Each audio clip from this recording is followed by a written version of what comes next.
Bom, vamos iniciar nosso estudo de hoje, agradecendo a Deus, a espiritualidade amiga, que nesse momento nos envolve com vibrações de amor e carinho, porque através dos estudos que nós buscamos o entendimento à luz da doutrina dos espíritos, que vai trazer o entendimento e confortar não só nós encarnados, mas também o desencarnado, que vai compreender o verdadeiro motivo de estarmos ligados nesse planeta de provas e expiação. Que Jesus possa nos envolver a todos. Pai nosso que estais no céu, santificado seja vosso nome, venha a nós ao vosso reino, seja feita a vossa vontade, assim na terra como no céu. Ao pão nosso de cada dia nos dai hoje, perdoe, Pai, as nossas ofensas, à medida que perdoamos os nossos ofensores, e não os deixeis cair em tentação, mas livra-nos, Senhor, de todo o mal do corpo e do espírito, de hoje e sempre. Hoje nós vamos iniciar o capítulo 18, muitos são chamados e poucos os escolhidos. É um capítulo muito interessante para nós, né? Onde a gente faz a leitura desse item, né? Como eu faço estudo, vou analisando cada um, a gente vai entendendo o que está trazendo de informação cada item desse. Bom, e o primeiro é a parábola do festim de bodas, né? Falando ainda por parábola, disse-lhe Jesus: o reino dos céus se assemelha a um rei que, querendo festejar as bodas do seu filho, despachou seus servos a chamar para as bodas que tinham sido convidados. Este, porém, recusaram-se a ir. O rei despachou outros servos com ordem de dizer da sua parte aos convidados: preparei o meu jantar, mandei matar os meus bois e todos os meus cevados. Tudo está pronto, vinde às bodas. Eles, porém, sem se incomodarem com isso, lá se foram. Um para sua casa de campo, outro para o seu negócio. Os outros pegaram dos seus servos e os mataram, depois de lhes haverem feito muitos ultrajes. Sabendo disso, o rei se tomou de cólera, mandando contra ele seus exércitos, exterminou os assassinos e lhe queimou a cidade. Então disse a seus servos: o festim das bodas está inteiramente preparado, mas os que para ele foram chamados não eram dignos dele. E depois as encruzilhadas, e chamai para bodas todos quanto encontrardes. Os servos, então, saíram pelas ruas, trouxeram todos os que iam encontrando, bons e maus, a sala das bodas se encheu de pessoas que se puseram à mesa. Entrou em seguida o rei para ver os que estavam à mesa, e dando com um homem que não vestia a túnica nupcial, disse-lhe: meu amigo, como entraste aqui sem a túnica nupcial? O homem guardou o silêncio. Então disse o rei à sua gente: atai-lhe as mãos e os pés, lançai-o nas trevas exteriores, aí é que haverá prantos e ranger de dentes, porquanto muitos há chamados, mas poucos os escolhidos. Aí o incrédulo sorri a esta parábola, que lhe parece de pueril ingenuidade, por não compreender que se possa opor tanta dificuldade para assistir a um festim, e ainda menos que convidados leve a resistência do ponto de massacrarem os enviados do dono da casa. As parábolas, diz ele, o incrédulo, sem dúvida, imagens, mas ainda assim se tornam que não ultrapasse os limites do verossímil. Outro tanto, pode ser dito de todas as alegorias, das mais engenhosas fábulas, se não lhes foram tirados o respectivo envoltório para ser achado o sentido oculto. Jesus compunha as suas com hábitos mais vulgares da vida e as adaptava aos costumes e ao caráter do povo a quem falava. A maioria delas tinha por objeto fazer penetrar nas massas populares a ideia da vida espiritual, parecendo muito ininteligíveis quanto ao sentido, apenas por não se colocarem nesse ponto de vista e os que interpretam. Na de que tratamos, Jesus compara o reino dos céus, onde tudo é alegria e ventura, a um festim.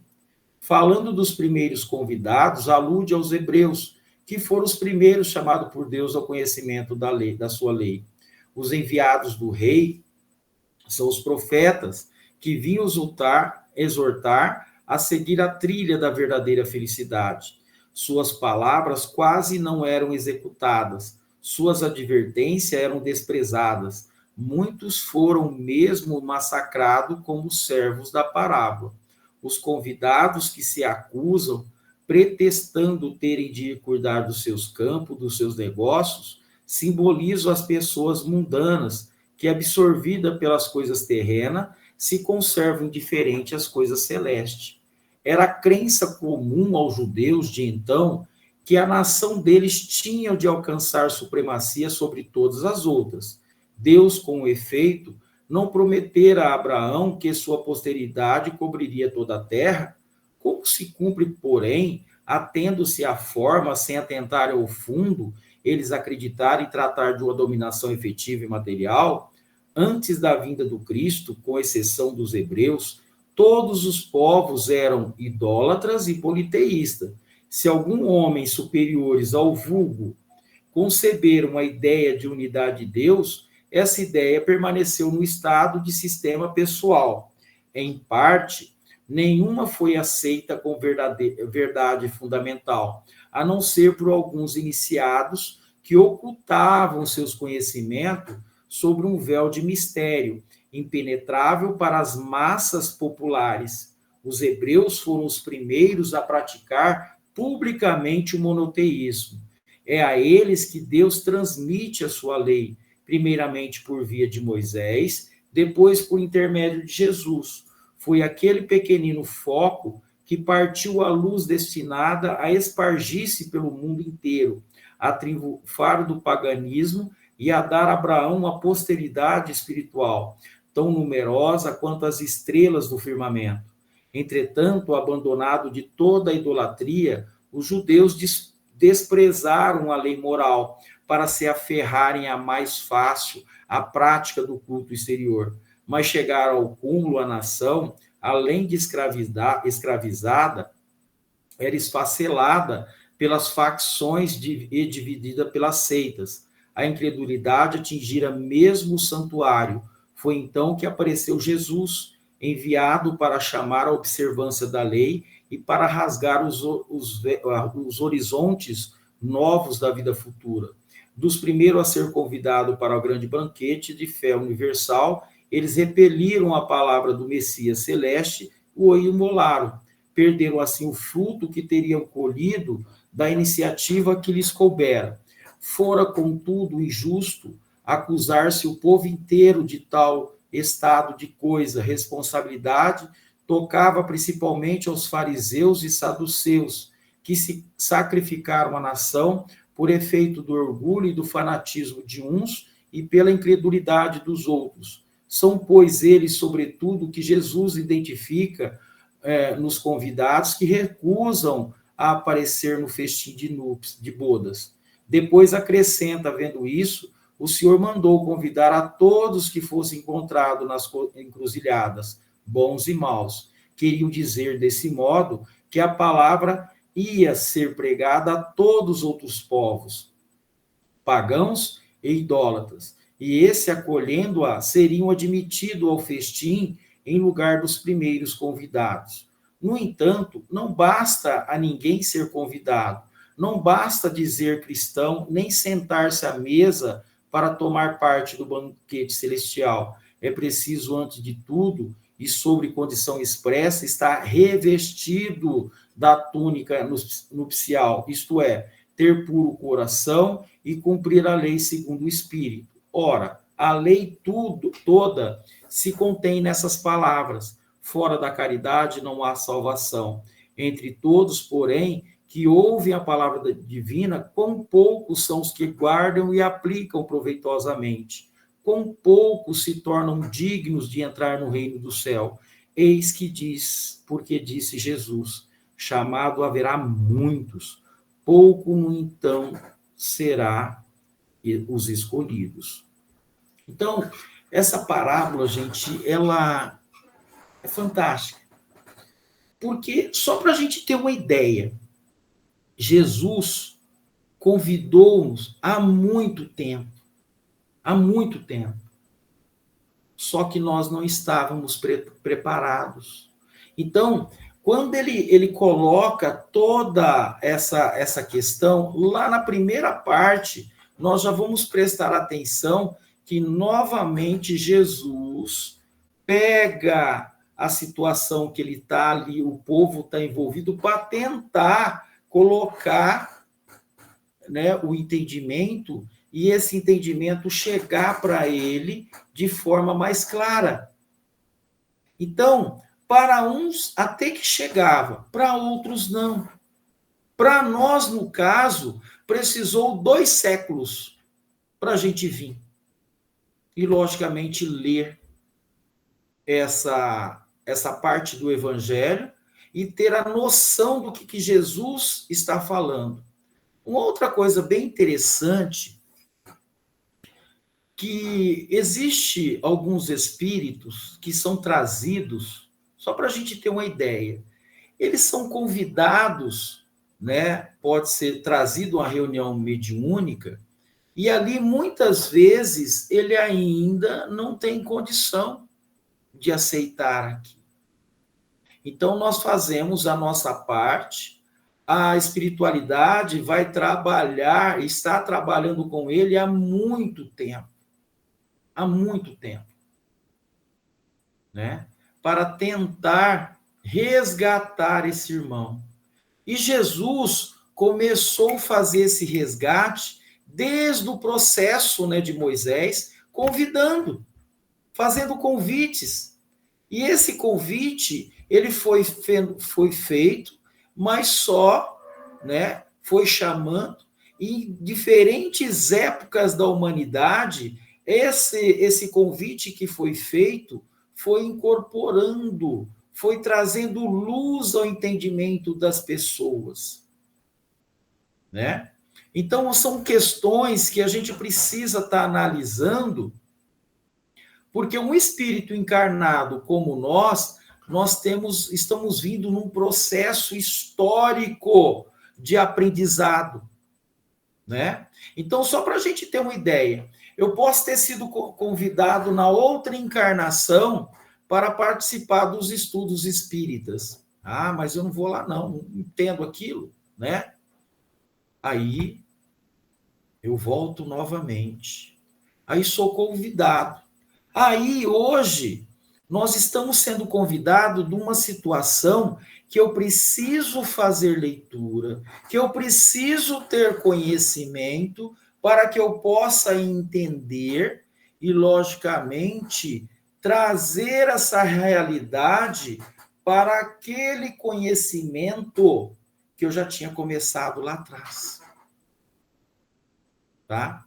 Então, foi nesse ponto que se fala que muitos foram convidados, mas poucos os escolhidos, porque eles não compreendiam, não compreenderam. Nós também não compreendemos. Nós espíritas sabemos que nós somos os mais endividados, tá? E dentro desse processo, por isso, né, que eu sempre vejo, né, e é verdade, a gente tem que estudar. Por que eu tenho que estudar? Que eu tenho que conhecer, que eu tenho que entender. Porque o espírito imortal que habita esse corpo, né, que está passando por esse processo, né, de aprendizado, ele precisa conhecer. Eu tive convite. Kardec também foi convidado. Quem começa a estudar o processo, né, do espiritismo, Kardec foi convidado, um homem de ciência. Ele chega, para quem viu toda a história, né? Ele chegou, começou a analisar aqui. O que ele fez? Ele criticou? Não.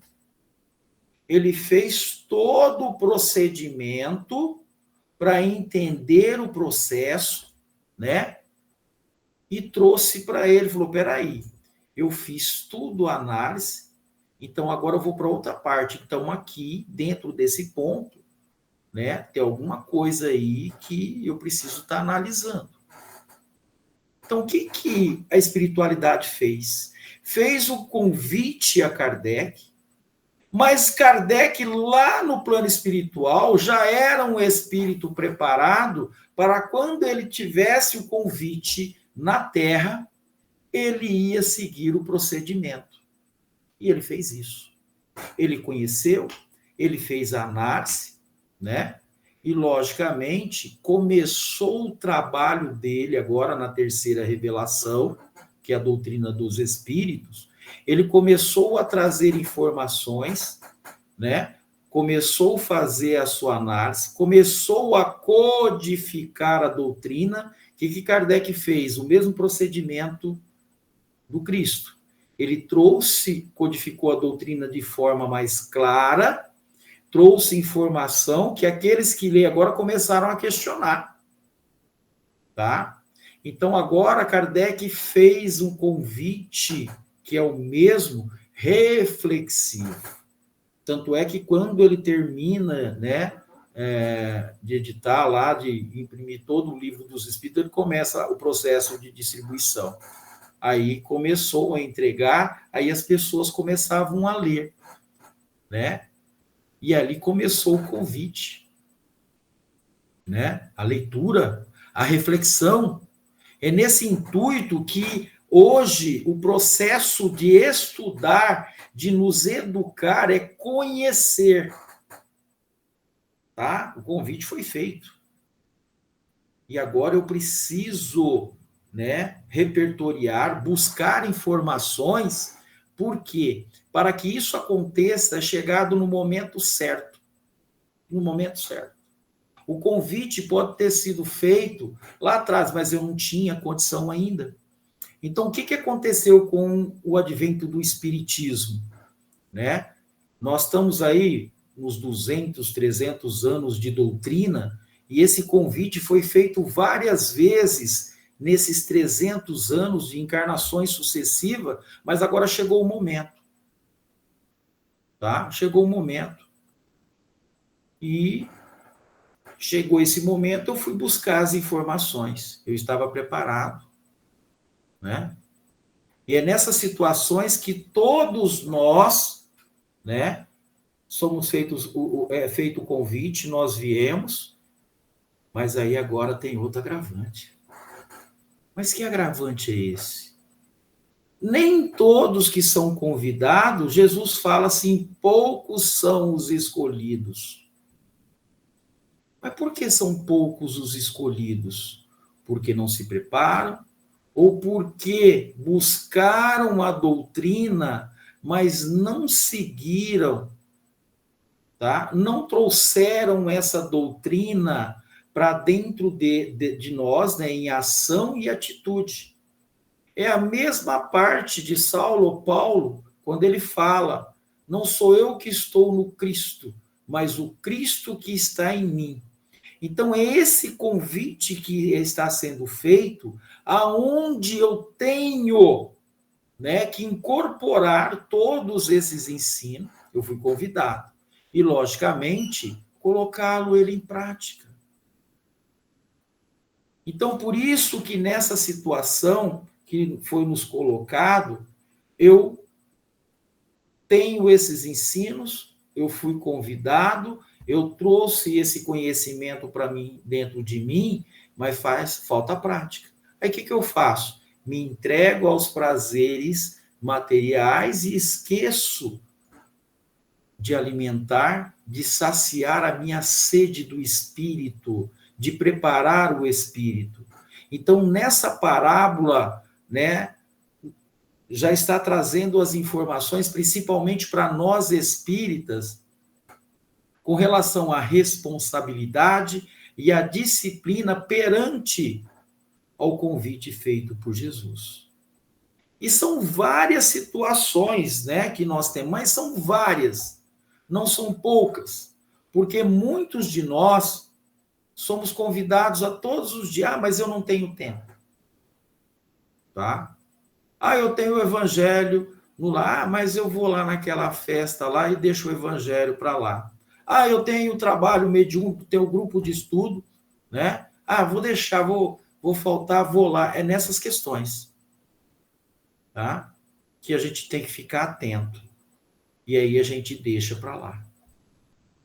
Então, é nessa questão que a gente também tem que fazer análise, porque o convite é feito todos. Falar, mas hoje eu não vou entrar lá, não, no grupo de estudo lá, porque hoje eu vou faltar, tem uma festa, tem um aniversário, tudo bem. Mas que Jesus não está condenando isso. Mas se a gente, né, se entregar a essas práticas, daqui a pouco a gente abandona. Foi nesse intuito que tanto Emmanuel com Chico e Joana com Divaldo pediu, né, eles terminavam de ler o livro dos Espíritos, tanto um como o outro foram ler de novo. E foi nessa prática muito tempo. Para quê?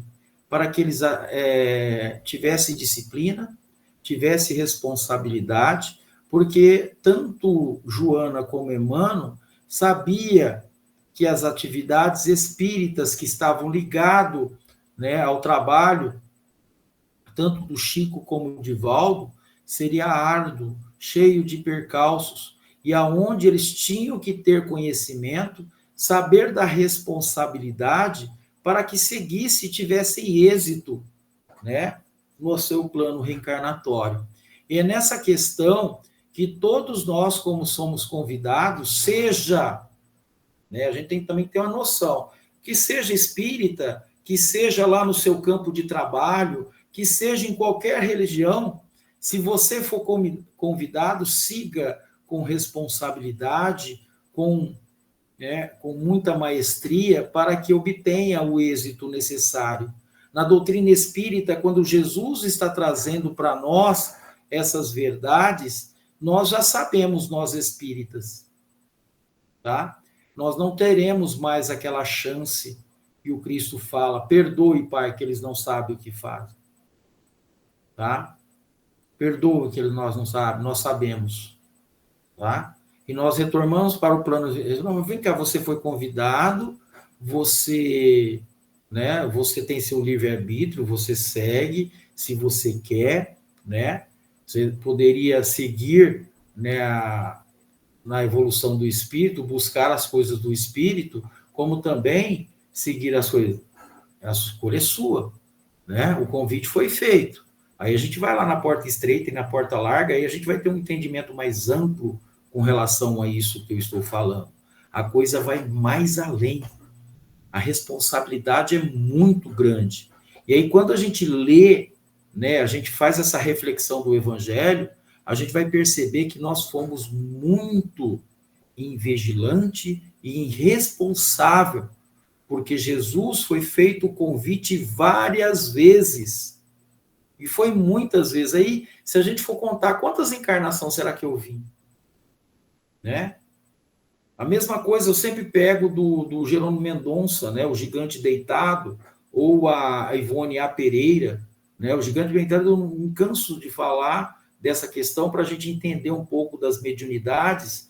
O Gigante Deitado, ele queimou 3 cidades, matava as pessoas ali viva e assistia, dava risada e pedia para retornar, Deus dava outra chance, Jesus acompanhava, aí tudo tem a terceira vez, né?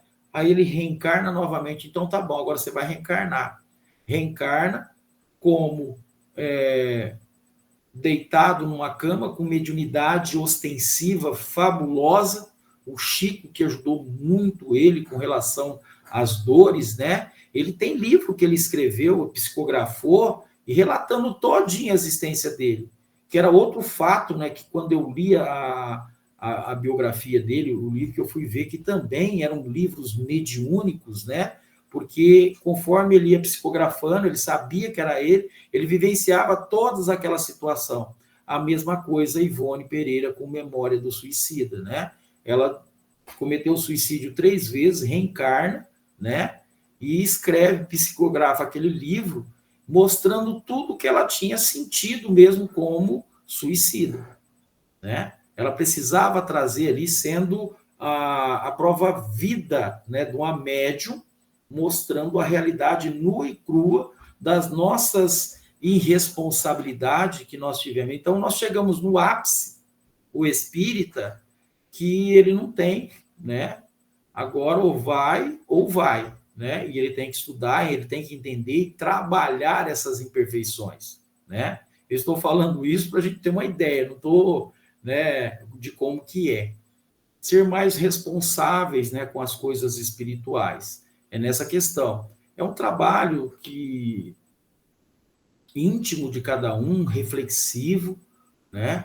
Cada um que lê o Evangelho, que busca o entendimento à luz da doutrina espírita, vai saber a importância disso que eu estou falando, né, com relação a isso e dessa parábola, né, que está sendo falada, que eu estou lendo, aonde ela é muito profunda, mas muito, não é pouca não, tá? E aí os espíritos tentam nos intuir constantemente, né? Mas muitas vezes nós não ouvimos. Não ouvimos. Então, são questões que a gente precisa estar analisando, né? Buscar mais informação, buscar esse evangelho, ler num tom mais reflexivo, para que eu traga essa responsabilidade para dentro de mim, porque assim, o que essa leitura está trazendo para mim? Tá? Porque eu sou o primeiro. Embora quando eu estou falando isso, eu estou falando para mim essas questões, né? É a mesma aquela situação. Ah, o palestrante fala, nossa, que coisa linda, né? O palestrante está falando é com ele é o primeiro lá na frente. Né? A mesma coisa sou eu aqui que estou lendo, fazendo a reflexão. Vocês vão pensar assim, mas o Dom está falando que é com a gente? Não, ele está falando com ele mesmo, né? Onde a gente precisa ter mais disciplina. Foi nessas questões que tanto o Divaldo como a Joana tiveram esses espíritos, né, que estavam ali do seu lado constantemente, como nós também temos, mas eles foram muito firmes, chamando a atenção deles com relação à responsabilidade, né, com relação àquilo que eles tinham na mão para seguir adiante e ter êxito no trabalho da edificação, da continuidade dessa doutrina dos espíritos, que é a doutrina do Cristo. Do Cristo. A doutrina não era do Chico, não era do Divaldo, era dos espíritos nos avisando, né? Com relação às nossas fragilidades e o que nós teríamos que fazer para termos êxitos nesse convite que Jesus estava fazendo a cada um de nós. Bom, vamos lá para o Livro dos Espíritos. O Livro dos Espíritos, nós estamos na questão 157, onde ele está falando, né? Kardec está perguntando no momento da morte, a alma sente alguma vez qualquer aspiração ou êxtase que lhe faça entrever o mundo onde vai de novo entrar, tá? O êxtase é aquela sensação liberta, plena do espírito, liberta da carne, né? Aí os espíritos respondem para Kardec. Muitas vezes a alma sente que se desfazem os laços que aprendem ao corpo. Emprega, então, todos os esforços para desfazê-lo inteiramente.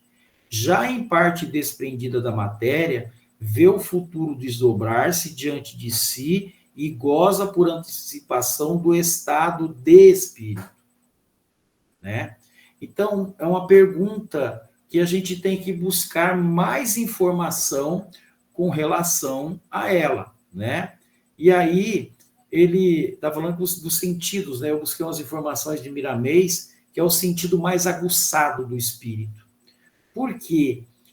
Eu não sei, gente, eu preciso achar isso, eu não sei porque eu estava estudando o Evangelho, mas tem uma parte no Evangelho, eu não sei se era com o meu espírito, na hora que eu estava lendo, estava trazendo, por quê? O espírito, quando ele desencarna, ele retoma todas as encarnações. Todas, tá?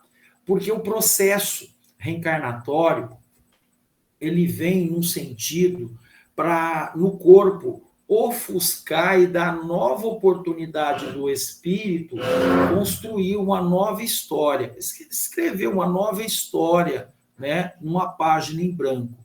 Mas o espírito, quando ele desencarna,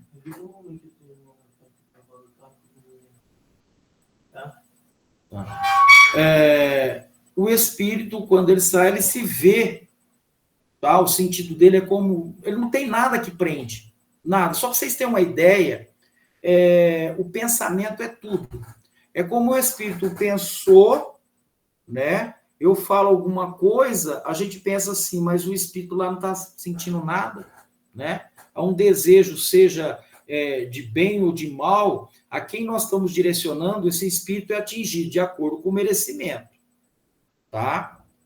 Aí dá para a gente ter uma ideia. O espírito do outro lado, por isso que é bom, a gente deve, tá, estudar o Pentateuco, não relegar ele, porque no Pentateuco já vai estar mostrando, principalmente no livro dos médiuns, nos explicando essa parte, na Gênese também, o céu e o inferno vai trazer muita informação para repertoriar sobre isso.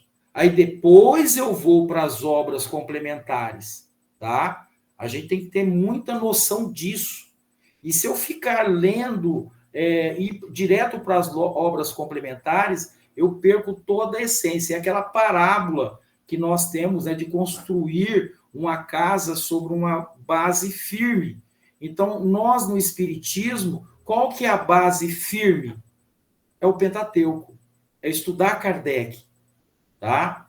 E aí a gente vai ver, gente, tanto no Evangelho, quando eu vejo o Espírito da verdade falando o que é, a gente sabe, quem vê lá o Cristo Consolador, a gente vai perceber que o próprio Cristo fala assim, venho como outrora vos dizer, tá? Aí você vai ver, né, o Espírito da verdade terminando lá dentro, você vai ver quem que é o Espírito da verdade.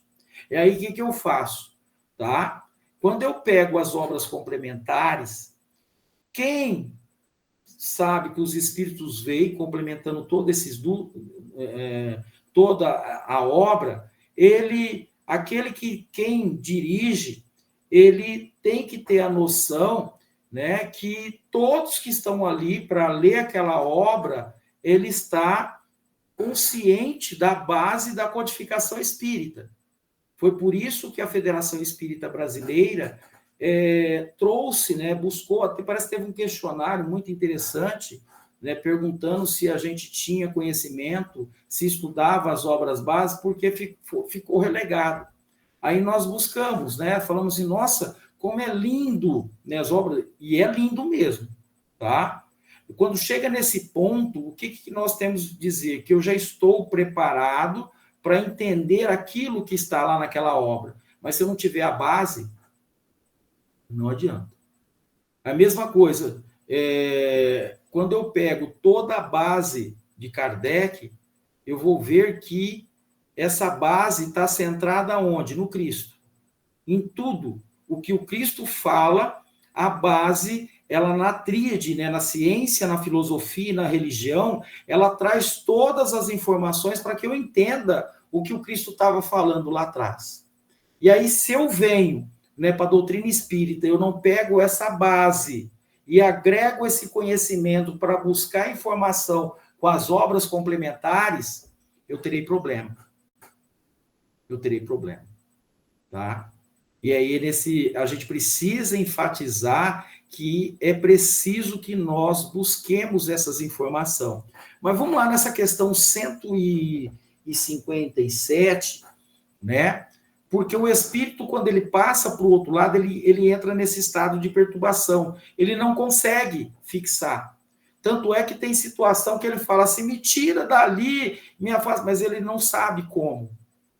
Então, é lá naquela fala que, quando Cristo olha os céus e fala, perdoe, Pai, que eles não sabem o que fazem. Então, o que veio a terceira revelação? Tá? Kardec estrutura, traz todas as informações de o que acontece com o espírito depois da morte. Tá? O que acontece depois da morte do corpo, tá? O que acontece com esse espírito? O que acontece ali naquele momento que muitos espíritos estão do outro lado, não conseguem se libertar. Ele não consegue mesmo porque ele não entende. Então, Kardec começa agora a estruturar, a estudar, a trazer todas essas informações para que nós, de posse desse conhecimento, possamos, né, orientar esses espíritos. Então, a casa espírita é uma escola? É. Agora, se nós adentrarmos aquele ambiente e eu não tenho a base de Kardec, eu terei problema. Tá? Eu terei problema. É a mesma coisa para vocês terem uma ideia. Olha lá, primeira, eu não conheço o livro dos espíritos, eu não conheço o livro dos médiuns, não, nós vamos estudar a Gênese. E trago a Gênese lá para dentro. Espera aí, o que é? A mesma coisa eu estar falando português e o público lá falava outro idioma. Então, quando Kardec começa a estruturar, que era o que Jesus fez lá no começo, ele começa a organizar, tá? Lá no plano, né, há 2000 anos, né, no plano Terra, e também organizar no plano espiritual toda uma estrutura pedagógica, preparando já um ambiente para que Kardec agora explicasse de forma mais clara. Tá? E o povo, e nós entenderíamos. Mas olha lá a parábola do fechinho de nuvens. Muitos serão convidados. Eu posso convidar uma pessoa que não conhece a doutrina espírita e levar ela para um grupo que está estudando a Gênese? Não, não posso. Tá? Então, o que é o primeiro passo? O que é o espiritismo? Kardec fez isso? Fez. Tá? Aí só para você entender essa dinâmica. Agora imagine o espírito, ele está aqui na Terra, ele não conhece, né? Não, eu vou na igreja católica, eu vou lá na evangélica, eu vou lá no espiritismo, aí no trato as coisas espirituais, né? Ele é lá positivo. O espírita também no trato com as coisas espirituais está lá estudando, mas não traz para a realidade. Aí eu vou lá para o outro lado. Eu estou falando isso com muita propriedade, porque nós tivemos um irmão que, olha, que era estudo forçado dentro do centro, porque nós estudamos o livro dos médiuns, o livro dos espíritos, o Evangelho segundo o Espírito, muitos anos juntos. Ele desencarna e vai e traz o recado. Ó, o negócio não é fácil, não. A coisa vai mais além. Isso, um irmão trabalhador, que nós víamos nele, né, o esforço para trabalhar dentro da doutrina. E ele teve as suas dificuldades. Então, quando o espírito volta para o plano espiritual, esses sentidos, né, que eu tenho aqui, que é os 5 sentidos, para mim aqui tudo bem. Mas lá no plano espiritual, ele não tem esses 5 sentidos. É o pensamento. Ele pensou, ele está lá. Se eu pensar, só para vocês terem ideia, eu penso lá na Itália, lá nos Estados Unidos, bastou pensar, eu estou lá. A prova disso, tanto que eu estou falando é verdade, no encontro de André Luiz com a sua mãe, ele pergunta assim, como que eu faço para falar com a senhora? Basta pensar, no mesmo momento eu estaria aqui com você. Logicamente, ela estava, né, num plano mais evoluído do que André. Ali ele já dá a exemplificação de como funciona isso. Agora, imagine o espírito, endividado que somos, né?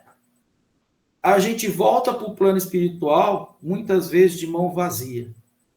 Aí chega lá, dá de encontro com essa situação nova, o espírito que pensa que está lá, fala, nossa, eu não sei porque eu estou lá por perto daquela pessoa. Bastou pensar. Ele está lá junto. Então, é nessas questões que eu preciso estar atento e estudar. Então, no momento em que a alma se desprende do corpo, seus sentidos são aguçados. E, em muitos casos, tem visões reais sobre seu futuro. Geralmente, a pessoa tem o pressentimento que vai morrer quando se aproxima o momento da sua desencarnação, sabe que vai partir e não se assusta, no entanto, pode vir sentir fortes emoções. Raras são as criaturas que mantêm a tranquilidade nessa hora. São muito raros. Tá? Então, tem espíritos que conseguem, tem espíritos que não conseguem. Tá? Ele entra, qualquer um, fala para qualquer um de nós que eu vou morrer amanhã, daqui a 10 minutos. Eu já me desequilibro antes de desencarnar. Mas tem espíritos que já está preparado, o Divaldo já sabia, o Chico já sabia, muitos outros aí já sabiam, espíritos que passaram e estudavam essa doutrina, né? Nós tivemos espíritos que ele desencarna, sabia que ia desencarnar, e no momento do velório sai cumprimentando todo mundo, se despedindo, né?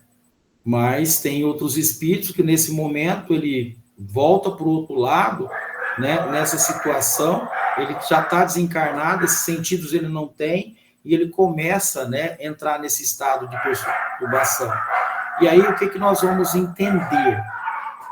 É mais ou menos, né, para que as pessoas, né, de ir para o umbral. O que é o umbral? Não é esse espaço físico, né, mas é um padrão mental do espírito atormentado que passa para o outro lado, cria e ele está lá naquele lugar. É um desequilíbrio. Então, esse fenômeno é natural, mas somente entrará na naturalidade da vida do homem quando esse conhecer a verdade. O espírito, nós temos o conhecimento, tá? Mas aí, quem que é que está dando mais problema do outro lado? Nós, espíritas, tá? Que o liberta da ignorância e os prende nos liames materiais. Então, Jesus deu toda a explicação necessária, o espiritismo veio, tá?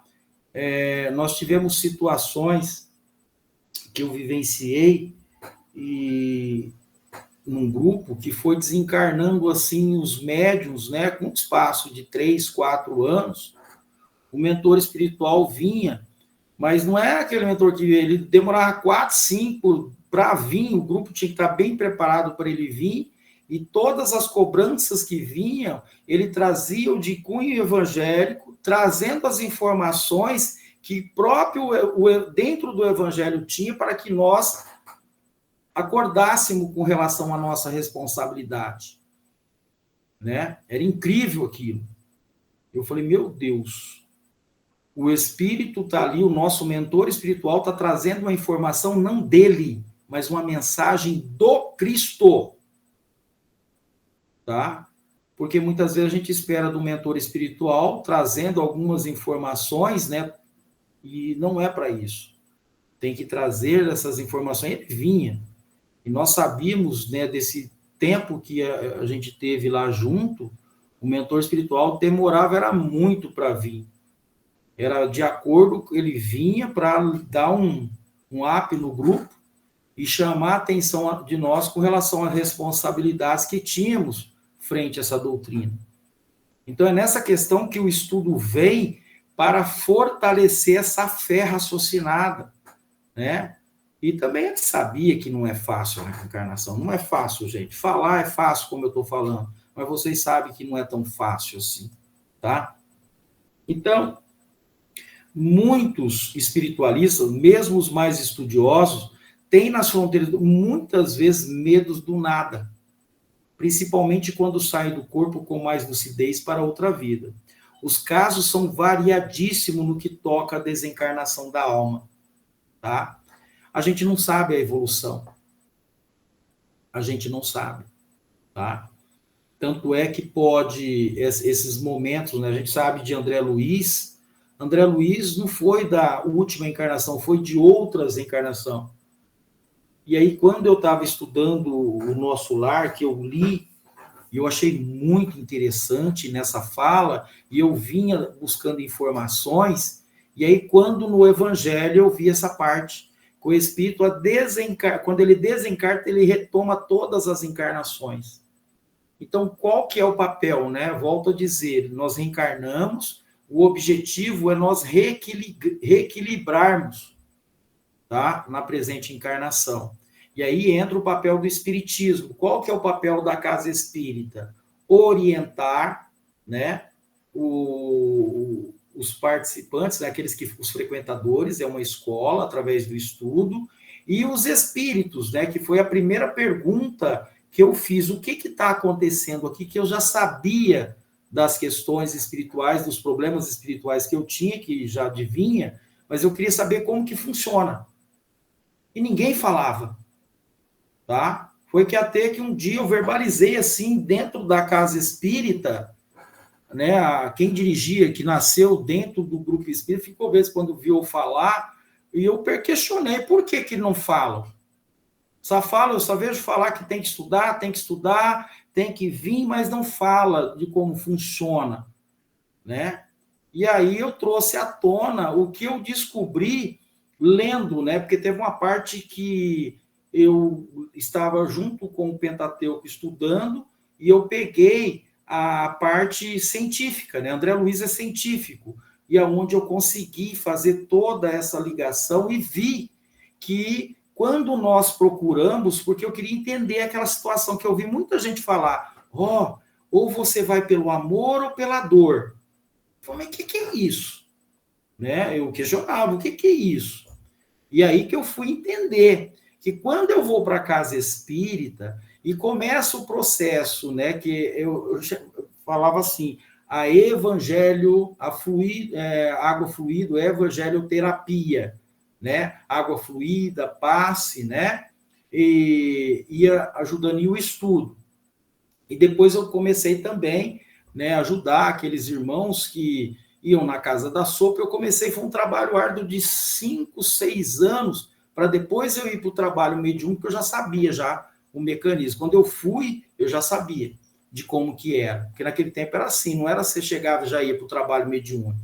E aí, quando eu verbalizei, né, dentro do grupo de estudo, foi num trabalho de paz, que era um grupo pequeno, mas eram frequentadores assíduos, né? E aí eu verbalizei de como que é numa linguagem clara e concisa que o centro espírita, o papel dele era orientar e equilibrar, né, o frequentador que estava, a espiritualidade ia organizar o campo espiritual como esses irmãos que estão ali, né, que são essas nuvens de testemunhas que vêm de uma vez, tá? E aí, quem quiser compreender, basta ver lá os tipos de obsessão, que também já vai dar um pouquinho de luz com relação a isso. É muito importante estudar aquela parte lá. E aí, eu fui juntando, né? Juntando aquilo que Kardec faz, né? O que Jesus fez, ligando todas as palavras uma à outra, como Kardec ligou todas as obras, né? Uma na outra palavra, que eu perguntar como ele fez isso. E foi aonde eu cheguei à conclusão, né? E verbalizei em alto e bom tom, né? Que o papel do centro espírita era, sim, orientar o encarnado e falar para ele o mecanismo de funcionamento. Porque se ele ir hoje, ele falta 2, falta 3, ele vai, né? Fala um mês, aí ele volta novamente para o centro. Quem que é que desorganiza tudo? O encarnado. E aí a outra coisa que eu fui descobrir. O problema não era o obsessor do outro lado, o problema era o encarnado. E verbalizei tudo isso. E aí a gente vê falando só de obsessor, peraí, né? Essa situação, e eu fui buscando todas essas informações e organizando ideias. Então, Jesus já fala para nós do orar e vigiar, ele fala do plano espiritual, e Kardec foi sistematizar e codificar tudo isso. E aí, eu comecei a estudar, aprofundar. Aquela pessoa que viu olhou para mim, rapaz, como é que você sabe de tudo isso? Eu fui pesquisando, fui lendo, fui estudando e cheguei a essas conclusões, né? E aí fui trazendo, porque sabia que eu estava, né, no livro dos Espíritos, no Evangelho, o livro dos Médiuns, o Céu e o Inferno, né? Principalmente aquele livro do Leon Denis, o problema do ser, olha lá, o problema do ser, do destino e da dor. Leiam aquele livro. Aí a coisa fechou, né? E aí eu vi que o papel maior do centro espírita, que era trazer essa informação, eu já tinha, e o outro papel mais importante, que os trabalhadores de posse desse conhecimento faziam aquela outra parte, que era aquilo que Kardec fala: espírita, amai-vos, espíritas, instruí-vos. E aí fechou toda essa. Então, nós espíritas sabemos de tudo isso. Muitas vezes a gente relega isso. Eu vou curtir a vida, eu vou fazer. E aí a gente vai ter problema. E quem está tendo mais problema do outro lado, tá? Não é evangélico, não é católico, são os espíritas que sabem. Então, a humanidade está caminhando para a consciência de si mesmo. E o tempo, o estudo e a vivência dos conceitos do Cristo iluminarão a consciência interna. Então, o que eu tenho que fazer? Me conhecer. Conheça a ti mesmo. O autoconhecimento, para que eu trabalhe isso dentro de mim. Então, matando assim o medo da morte, que sempre se tem por ocasião das graves enfermidades e no momento do desenlace. Há muitos espíritos de alta iluminação trabalhando com os encarnados, tá? Para que o sono e os sonhos não estejam não sejam somente sono e sonhos, e sim algo mais, intercalando-se com o desdobramento consciente para que a vida lhe seja mais feliz. Vocês sabem que o corpo experimenta a morte todos os dias, né? Todos os dias. Quando nós nos deitamos à noite, é mais ou menos aqui, né? E aí a gente precisa entender por que eu não me lembro nada. No momento que nós retornamos para o corpo, o choque, né? E faz com que nós esquecemos tudo, né? Então, haja visto que a quantidade de escolas espiritualistas ou não que estejam sendo abertas em todo o mundo, buscando desenvolver estudos sobre a alma, tá? Não está longe o tempo que vamos assistir a essa felicidade dos homens em serem todos conscientes do que a vida continua além do túmulo. E é nesse sentido que se dará mais valor ao que se pensa e fala e faz. É, pois, o Cristo retomando as rédeas dos destinos humanos na sua totalidade para aceitar a humanidade, seu comando divino e humano. A alma pode sentir felicidade no desprendimento, no instante de desatar os laços do fardo físico. Se cumpriu bem os seus deveres, olha lá, se cumpriu bem os seus deveres, tá?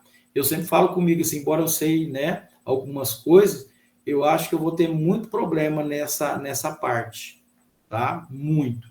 Isso aí é uma reflexão que cada um de nós devemos fazer, né?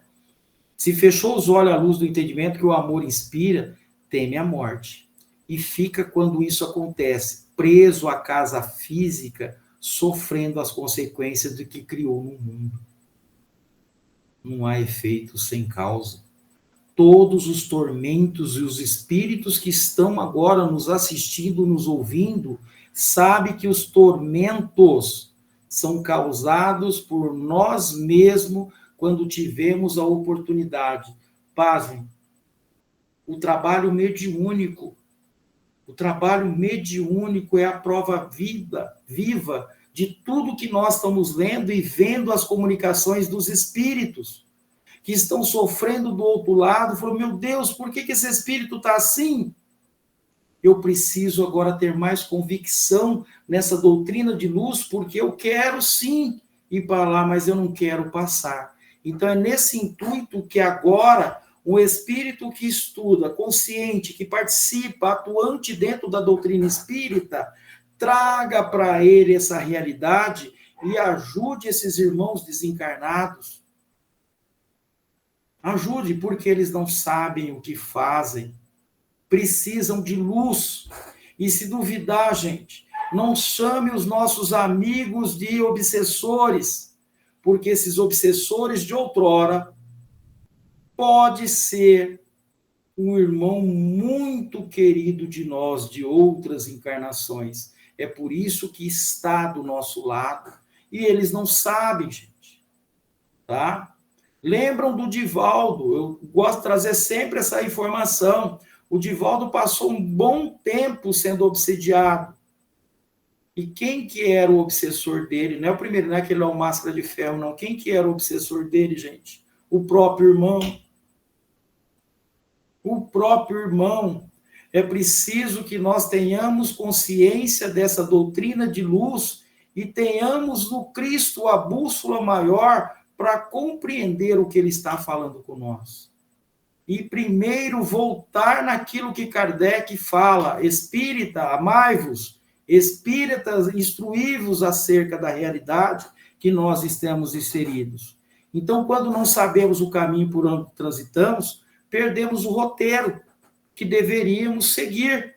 E o roteiro, gente, aqui na Terra, é estudar Kardec para entender Jesus. Quando eu faço isso, né, eu vou errar menos. Eu vou trabalhar dentro de mim a essência para que essa sombra que está dentro de mim seja mais trabalhada, ela seja retirada com responsabilidade, tanto na encarnação, como também na autoiluminação do espírito, com o conhecimento do espírito liberto acerca das suas responsabilidades na carne.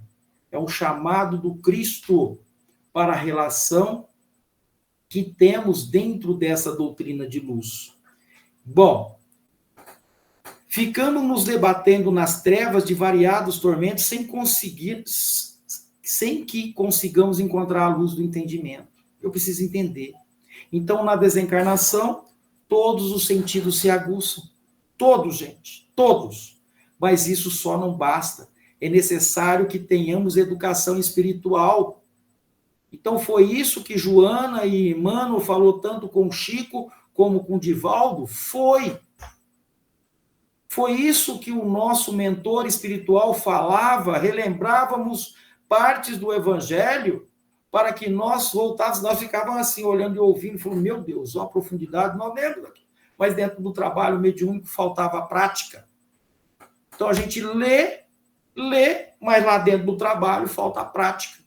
E aí o mentor vinha, né, trazendo para nós, não para falar ele falando, ele pegava parte do Evangelho, falava conosco, e a gente acordava porque a gente sabia, o Espírito do outro lado sabe, era o comando do Cristo novamente, por fala de outros irmãos com conhecimento, para avisar que o Cristo está presente.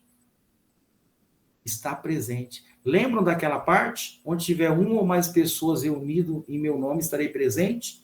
Então, quando eu falo do mentor espiritual, na hora que ele vinha e usava as partes do Evangelho, o que nós sentíamos? O Cristo estava ali nos assistindo, como está nesse momento. Tá?